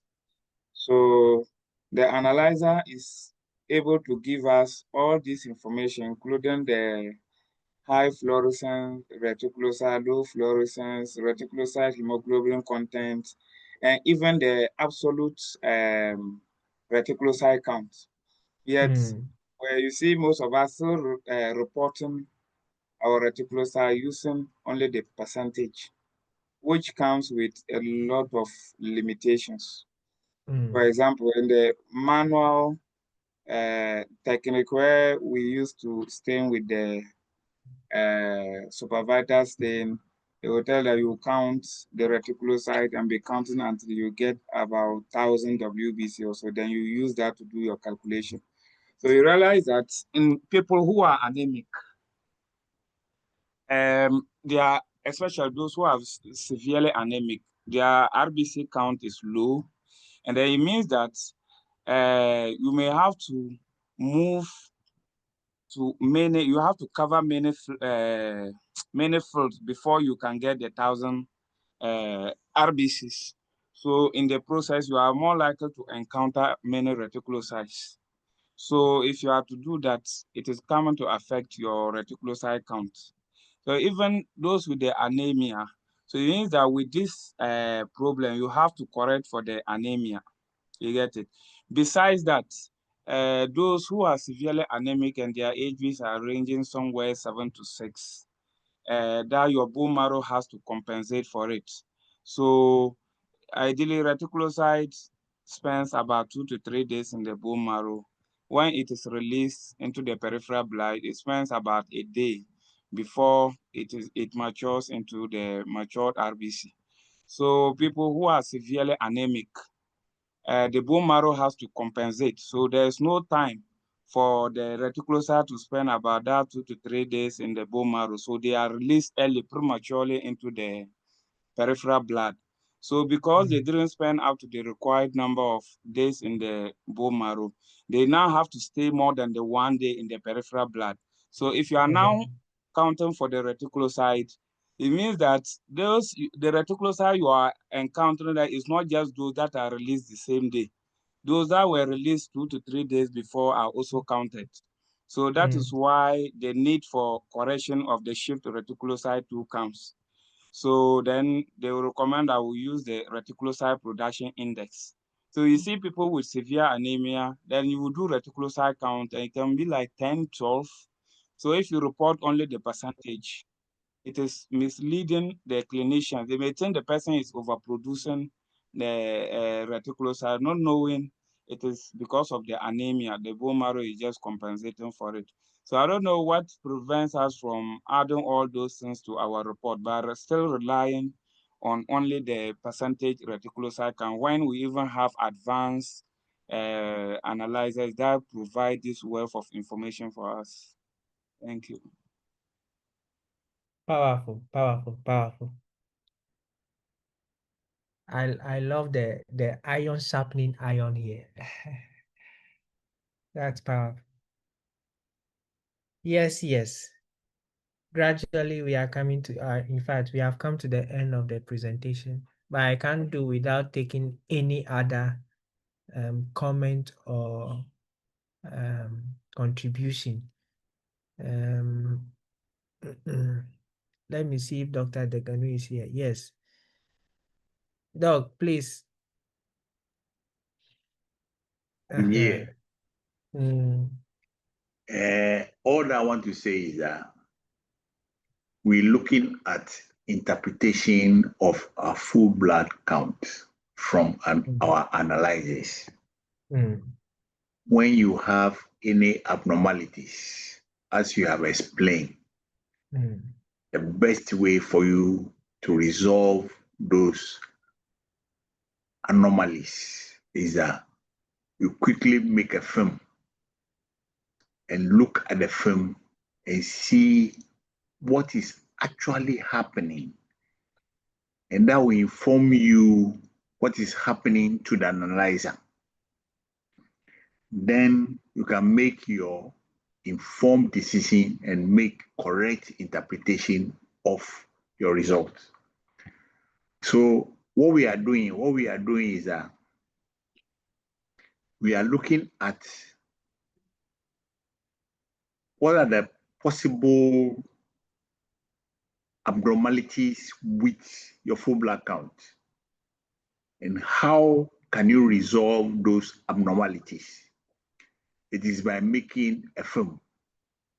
That is the essence of what we are doing tonight. So you cannot look at just your full blood count and go. Look at your full blood count and look at your film. See your film, make conclusive deductions from the film, and then you can relate it to your full blood count from your machine. So that is what I have to say. Thank you. Thank you so much. Thank you so much for the support. And Bosalute, if you also add some, then we'll bring it to an end.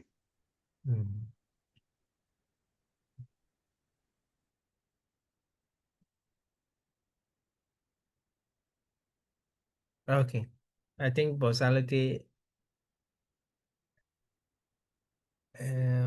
has already spoken, and I don't know if anyone else wants to say anything. In the absence of that, okay. Bosality had a concluding factor. Okay. So yes, let him yes. conclude our presentation. Yes, please. Bosality, if you are listening, take it out from here.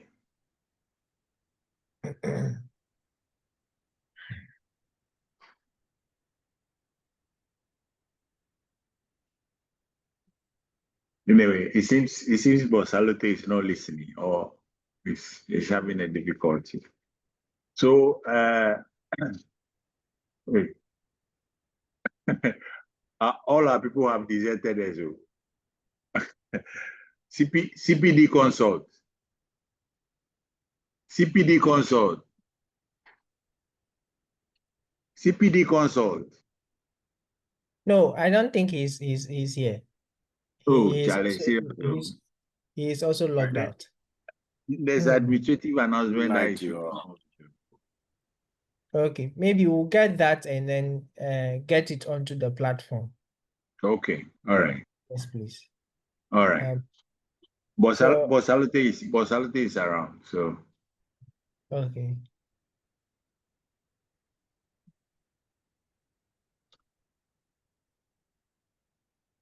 We are losing the people.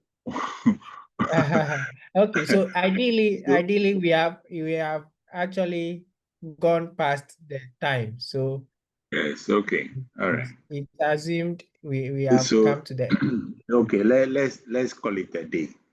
Yes, please. Thank you so much. Have a good Monday we'll meet again and then put some finishing touches to what that we are doing. Okay.